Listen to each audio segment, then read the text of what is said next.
Okay, tonight we're doing an interview with Jody Rosenboom of Rock Rapids. And Jody, we're going to talk a little bit about your experience with the Chili Bowl. I understand that you've been going to that now for five or 6 years? 5 years. And this year, I understand that this was probably your best all-around showing down there. You finished first, I believe, in the F feature, Yep. moved up to the D feature, and finished 10th overall. Yeah, into the and finished 10th. Yep, you are correct. Talk a little bit about how this all came about. I mean, you were introduced into the sport when you were relatively young, correct? Yeah, well, my dad's been racing my whole life and kind of always had an interest in it. I've always been mechanical minded. I enjoy the mechanical end of it, and he just, with watching him when I was younger, I've always knew I wanted to race and just pursued it since then. Now, talk a little bit about, is there a qualifying process you have to go through to get into the Chili Bowl? No, basically, if you have a car, you can run. They used to have what they call the beginners qualifying day, but now the car counts have gotten so big that they have it's just a regular qualifying day. Basically, if you have a car, you can go down. It's not anywhere where I tell people that if they've never done it before to go, because it's the best of the best. It's the cream of the crop. I mean, I shouldn't say it that way too, because you cover basically all areas there. I mean, from your guys that are really new to it and struggle a little bit, to your intermediates, to your guys that are phenomenal. And most of them are your professional race car drivers, like your Sammy Swindells, Kevin Swindell, obviously, who won it. Tony Stewart's won the race before. I mean, it brings out the who's who of motorsports. Talk a little bit about how you got involved in the Chili Bowl 5 years ago. It started off with a really good friend of mine, Justin Henderson. He had raced it the previous year and said, "It's just awesome. You got to go to this race." He said, "You got to try it." So we looked into renting a car, which probably 80% of the cars in that building are rented, and couldn't see the dollars and cents of that adding up. So I built my own car and just been doing it ever since. Basically, a friend told me it was awesome, and after we got into it, loved it, and been keeping trying ever since. Now, this year was the 25th anniversary, and this year you fell back on a friend who really proved beneficial for you down there. Yeah, we came into the midget deal not knowing anything about it and thinking that it kind of related to our sprint car operation, so we kind of tried to run it like our sprint car operation. And come to find out that that's not the correct way to do that. We got hooked up with JJ Yaley. A lot of people know JJ he runs NASCAR Nextel Cup, but JJ has won the Triple Crown. He won the midget title, the sprint car non-wing title, and the Silver Crown, which is like a bigger sprint car non-wing title, all in the same year. So he's a multi-time champion in those kind of cars. And we got him to come on and help us, and we got to actually park with them, and him and his dad, actually, Jack, was another big help, Jack Yaley, and they taught us a lot about non-wing racing and about the midgets in particular. Now, the car, you talked about 80% of the cars down there being rented.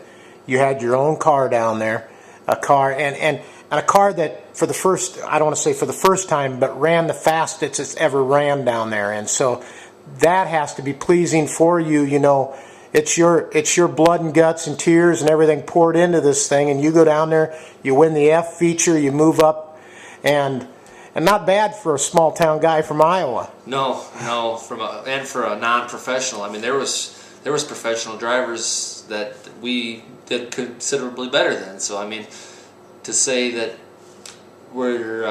I would say that, you know, it's nice to know that you're in the top half of that field. And basically, if you think about it, it goes all the way down to the K feature. You have your A, which is the main feature. Then you have 2 Bs, 2 Cs, 2 Ds, 2 Es, 2 Fs, 2 Gs, all the way down to K. I mean, to cover 260 cars through all those races, and to know that you were, you know, I would have really liked, our goal this year was to be G or better, and just to get better. And we blew our goal out of the water. I mean, we've gotten so much better. I still say the results actually don't show how much better we really were, but I as a driver need to be more aggressive down there. Too many times in the passive, and you know, you get hit, you know, get bumpered by somebody or pushed by somebody. You got to be the one doing the initiating, and I think I think we can. I think we can be a contender. I think we can be a BC feature car. I really do. Now, the way Joel, a friend of yours, Joel Viss, explained it to me is you actually got to go down there on Monday and drive the track, kind of like a trial run to get used in the feel of the track, and then Tuesday or Wednesday, did you do your, is it like a time trial? They have what they call a qualifying day. Basically, you run a complete show. You run a heat. They do a little different format than most people around here are used to. They do a heat, and off of your heat race, you either, if you get enough points scored in your heat, you either go to a non-qualifier or you go to a qualifier. Well, we didn't. We made the qualifier right away. So, and then if you don't finish good enough in the non-qualifier, you're just done for the day. You don't. I mean. So it can make a really short day if you don't make it out of your heat and don't make it out of the qualifier. We ran in the qualifier, and like I said, we were learning, and we were trying to learn in a hurry, and just didn't make enough adjustments. And we started 7th in the qualifier and finished 7th. So I mean, we weren't great, but we weren't great, and we weren't bad all the same. We were running with the pack. We just couldn't advance our position. And then off the qualifier, you either score enough points to make the A or the B feature, which put us in the B feature. And we were flirting with the transfer spot the whole B feature till about the last 4 laps, where I got up over the cushion a couple times, just trying to push the envelope a little bit too hard, trying to race my way in.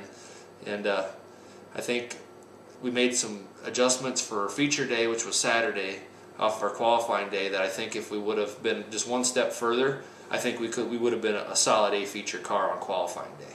For somebody that likes or gets the rush of the midgets or the sprint cars, this is the granddaddy of them all.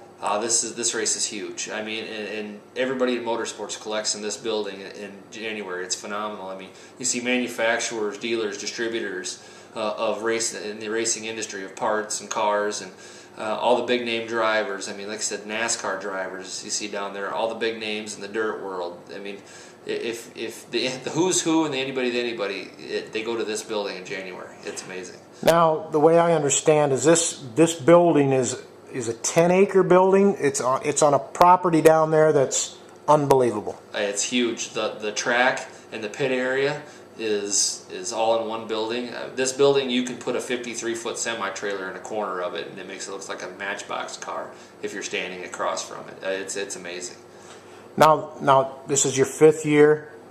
Is it more of adrenaline rush every year you go down there and see your progression?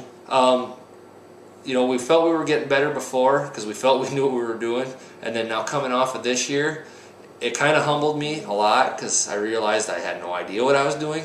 Well, I shouldn't say that. We knew the ballpark we needed to be in. We weren't making the right adjustments past that.